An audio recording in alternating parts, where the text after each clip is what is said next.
evening वकमा आइरहेको छौँ निकै तलबाट भ्युम दादा निकै थाकिरहेको छ ओबेरन कहाँ गएको तिमी यस भन्देऊ न भाइले पनि यस भनिदेऊ यहाँ पर चाहिँ ऊ रातो घाम लागिरहेको छ रातो क्यामेरामा साह्रो राम्रो देखेको छैन प्योर रेड रातो घाम लागिरहेको छ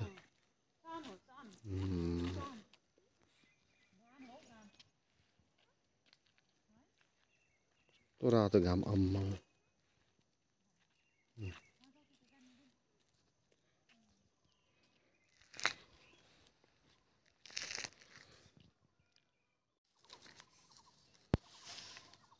यहाँ तल चाहिँ हाम्रो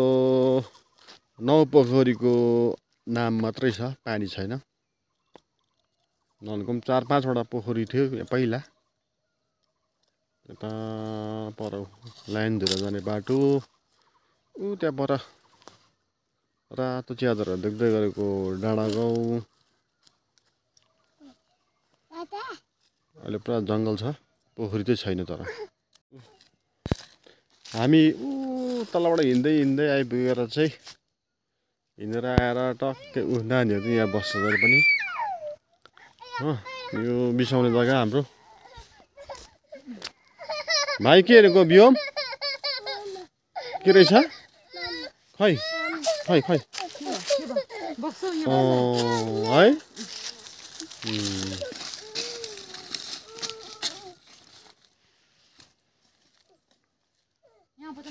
त्यहाँ चढ्नु हुँदैन लड्छ ल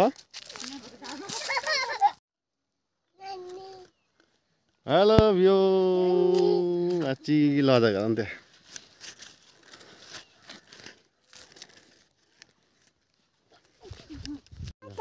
दादा ऊ माथि गयो यो रुखबाट आम्मा कस्तो खालको रुख छ यो त है भाइ कहाँ छ त्यो अबि होइन यो त यो रुख पो त ट्री डरलाग्दो ट्री यसलाई चाहिँ भाइले जाने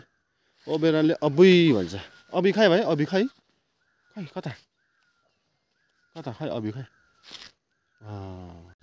यहाँ चाहिँ फेरि तपाईँहरूको रामबाङको रुख छ रामबाङको रुखमा फेरि सिधा माथि गएपछि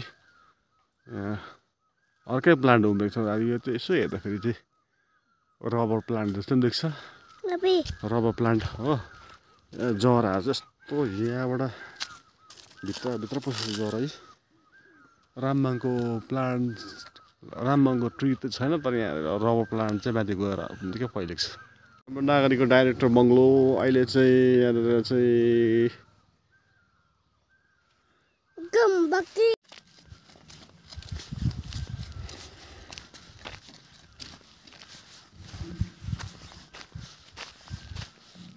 यता है बियो यता है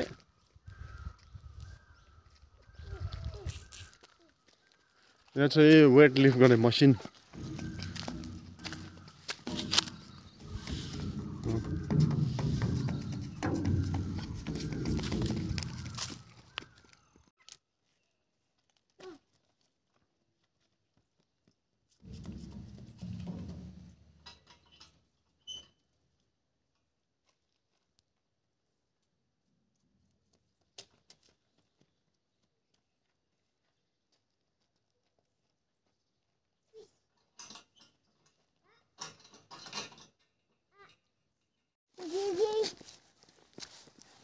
फेरि गर त भाइ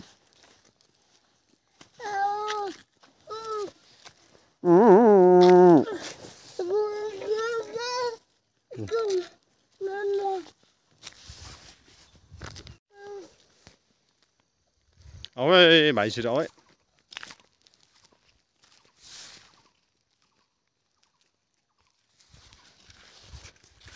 चाहिँ बाटो राम्रो छ अब चाहिँ अफ रोड सुरु हुन्छ यहाँ चाहिँ 1 नम्बर गियरले काम गर्दैन 4 व्हिल लाउँछ अब भाइहरूले बियो अब 4 व्हिल लाउँछ यहाँनिर है बाटो खतरा छ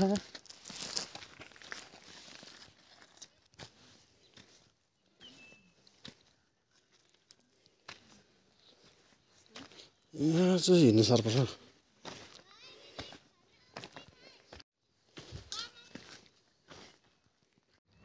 त्यही त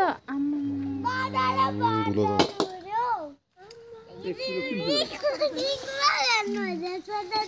त कसरी किलो भोलि अझै छ माछा के हो भाइ त्यो आधी मात्रै राख्नु नि त कसले गाली गरियो हर्न बजाऊ हर्न बजाऊ बजा हर्न बजाऊ